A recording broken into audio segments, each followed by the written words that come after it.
യേശു എന്ന് പേരാണ്. അവൻ വലിയവനായിരിക്കും, അത്യുന്നതന്റെ പുത്രൻ എന്ന് വിളിക്കപ്പെടും. അവന്റെ പിതാവായ ദാവീദിന്റെ സിംഹാസനം ദൈവമായ കർത്താവ് അവന് നൽകും. യാക്കോബിന്റെ ഭവനത്തിന് അവൻ എന്നേക്കും ഭരണം നടത്തും. അവന്റെ രാജ്യത്തിന് അവസാനം ഉണ്ടാവുകയില്ല. ഇതെങ്ങനെ സംഭവിക്കും? ഞാൻ പുരുഷനെ അറിയുമല്ലോ. പരിശുദ്ധാത്മാവിന്റെ അത്യുന്നതന്റെ ശക്തി നിന്റെ മേൽ ആവസിക്കും. ആകയാൽ ജനിക്കാൻ പോകുന്ന ശിശു പരിശുദ്ധൻ ദൈവപുത്രൻ എന്ന് വിളിക്കപ്പെടും. ഇതാ നിന്റെ ശാശ്വതനെ വൃദ്ധയായ എലിസബത്തും ഒരു പുത്രനെ ഗർഭധരിച്ചിരിക്കുന്നു. വന്ധ്യ എന്ന് പറഞ്ഞിരുന്ന അവൾക്ക് ഇത് 6-ാം മാസമാണ്.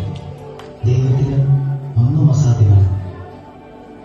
ഇതാ കർത്താവിന്റെ ദാസി, നിന്റെ വചനം പോലെ ഇനി നിറവേറട്ടെ.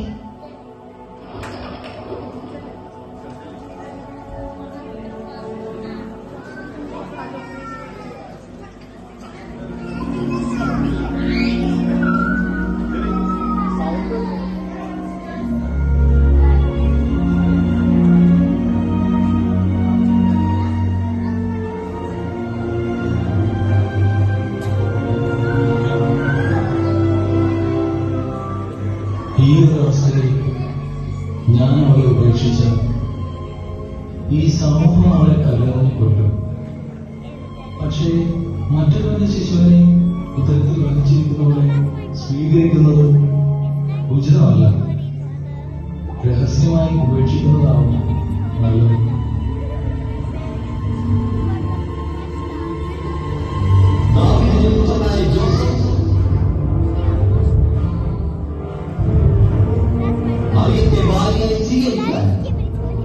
നീ ശങ്കിക്കേണ്ട. അവൾ നിർബന്ധിച്ചിരിക്കുന്നത് പരിശുദ്ധാത്മാവിൽ നിന്നാണ്. അവൾ ഒരു പുത്രനെ പ്രസവിക്കും. നീ അവന് യേശു എന്ന് പേരിടണം.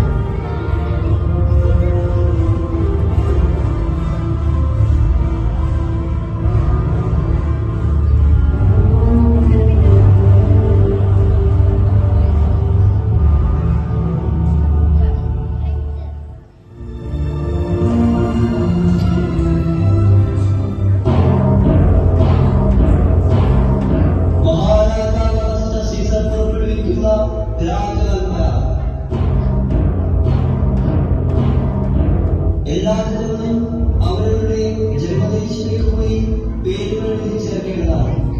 അല്ലാത്തപക്ഷം വരുന്ന ശിക്ഷാപരപ്പെടുകൾക്ക് വിധേയരാകേണ്ടതെന്ന് ഇതിനായി അറിയിച്ചുകൊള്ളുന്നു.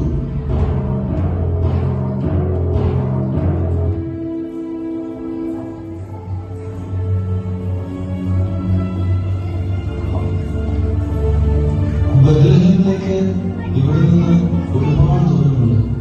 ഗർഭിണിയായ നിന്നെ കൂട്ടി അത്ര ദൂരം സഞ്ചരിക്കുന്നത് ഉചിതമല്ല. പേരിന് ചേർക്കപ്പെടണമെന്നത് രാജകൽപ്പനയാണ്. അതനുസരിക്കുവാൻ നമ്മൾ ബാധ്യസ്ഥരാണ്. രാജകൽപ്പനയാണ്, അതെനിക്കും അറിയാം.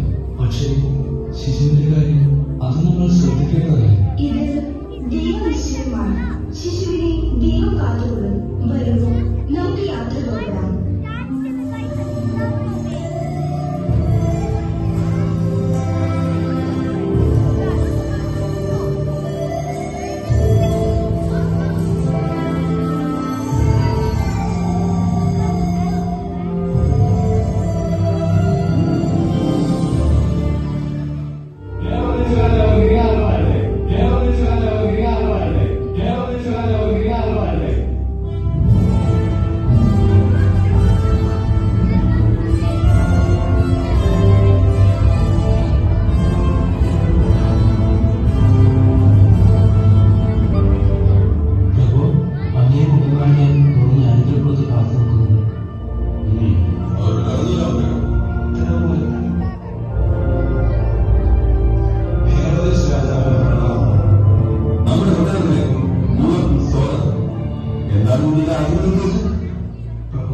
ഞങ്ങൾ പൗരസ്ത്യ ദേശത്തു നിന്ന് വരുന്നവരാണ്.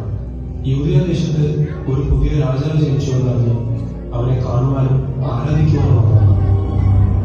പുതിയ രാജാവ് നമ്മുടെ കൊട്ടാരത്തിൽ അങ്ങനെ സംഭവിക്കില്ല.